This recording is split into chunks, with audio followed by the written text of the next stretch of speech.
Good evening and welcome to the A Block, a show where I recap the day's biggest news in under 10 minutes.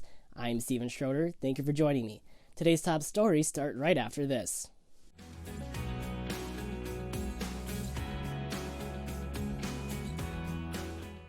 We start tonight with news regarding coronavirus testing in Minnesota. The Minnesota Department of Health says the state administered 5,233 tests on Tuesday, exceeding the 5,000 tests a day goal set by Governor Tim Walz. Walz says hitting the 5,000 daily tests regularly is necessary to reopen the state's economy. The department also reported 728 new cases of COVID-19 and 30 deaths. Both are record highs for the state. After being shut down for 2 weeks due to the COVID-19 pandemic, the JBS meat processing plant in Worthington is resuming operations today. The plant resumed pig euthanizing with limited staff members, and the company plans to resume processing on Thursday with operations to normalize over time.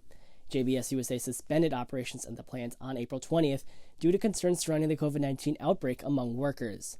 The company has implemented enhanced safety measures and cooperated with union representatives, local, state, and federal officials. Even though some meat processing plants are in the process of reopening, the effects of closing those plants are starting to affect the market as U.S. meat supplies are dwindling. CBS News has more about how it is affecting Minnesotans.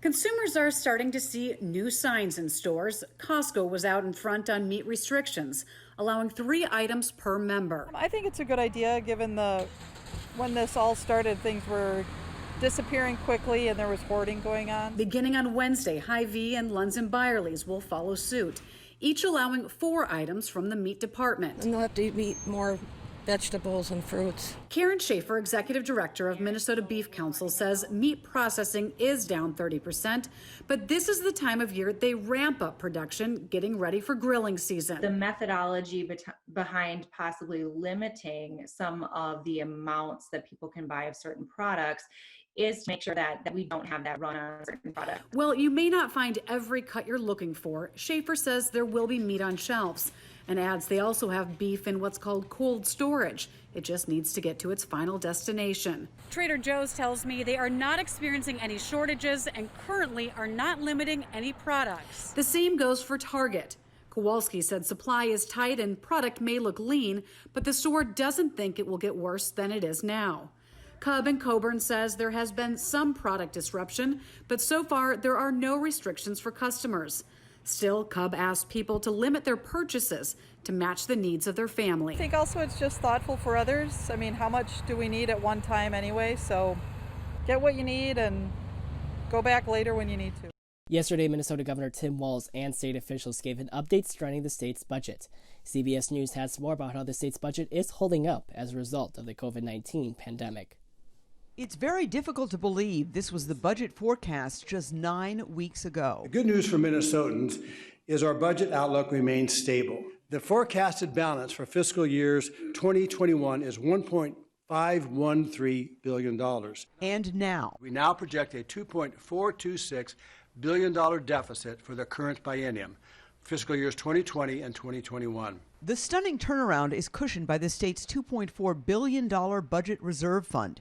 State experts, though, caution relying solely on the reserve to plug the deficit, warning more bad news will certainly be ahead. Minnesota numbers are still going to increase.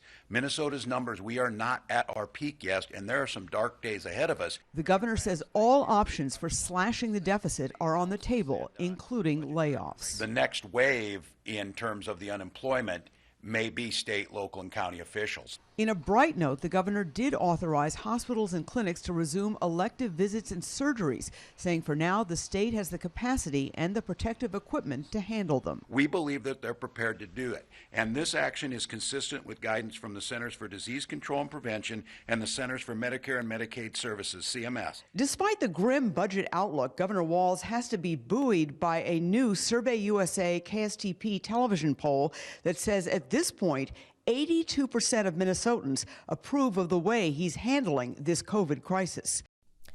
As the coronavirus continues to devastate the economy, a coalition of Minnesota hospitality organizations are urging state legislatures to provide an economic relief package to help save the industry's businesses. The coalition includes Hospitality Minnesota and several others. In a recent study by Hospitality Minnesota, more than half of hospitality businesses may be forced to close permanently in the next 2 months because of the effects of the stay-at-home order. They also state federal relief so far has not been tailored to the hospitality business.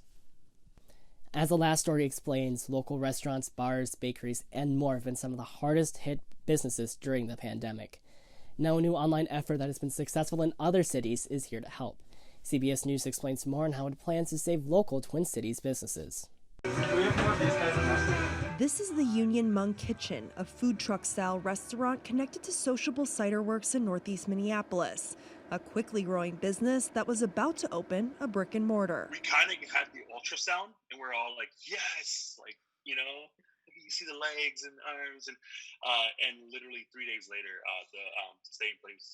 the shelter in place was put in. Owner and chef Yia Vang says fortunately they are still afloat. Takeout is our lifeline right now, which they know is a rare position to be in right now. I do have a sense of I don't want to say fear, but a sense of caution for me. Several successful restaurants in the area, like the Bachelor Farmer here, announced that they're closing indefinitely. To prevent more restaurants from folding during this pandemic, a digital platform called Save Twin Cities Eats will launch this week. It's with a mission to supply businesses the revenue now so they can make it tomorrow. Vasiliki Papanikolaopoulos launched the Save Twin Cities Eats website as a single place to congregate any restaurant in the metro who wants to sell takeout, dine-out kits, or even experiential orders like a cooking class or restaurant tour. We have everything from a $30 cheese box from House of Gristle to, the $750 dining experience. One of the Union Monk Kitchen's menu items was featured in the May issue of Bon Appetit magazine.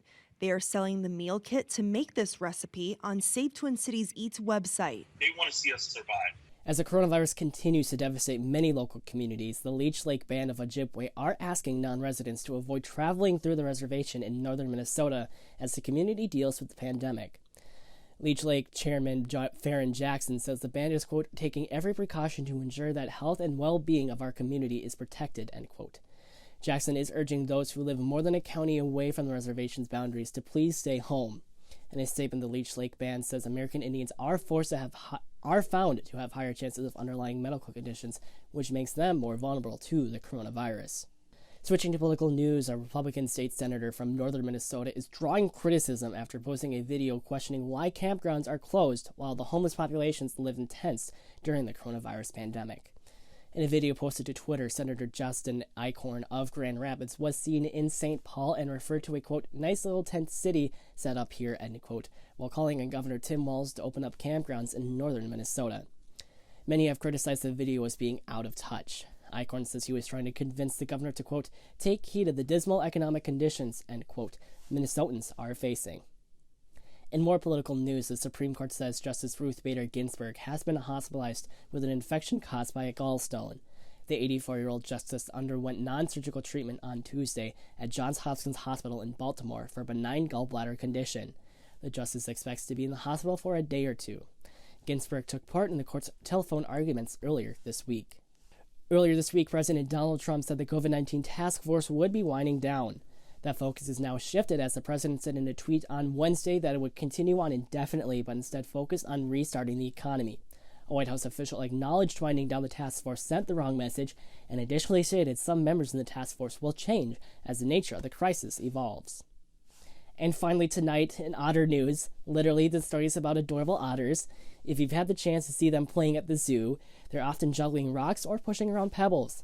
Turns out they might be doing it because they're hungry. This comes from a study published Tuesday out of the UK. Researchers think it might be their way of obtaining food, like pulling meat from mussels and clams. Researchers found out the closer it was to food time, the more they juggled. While hunger drives the otters to juggle, the reason why is still a mystery. So it turns out researchers will have to do otter studies to find out more. And with that, this week's episode of the A-Blog is wrapped up. Thank you for joining me, and I'll see you again soon. Have a good night.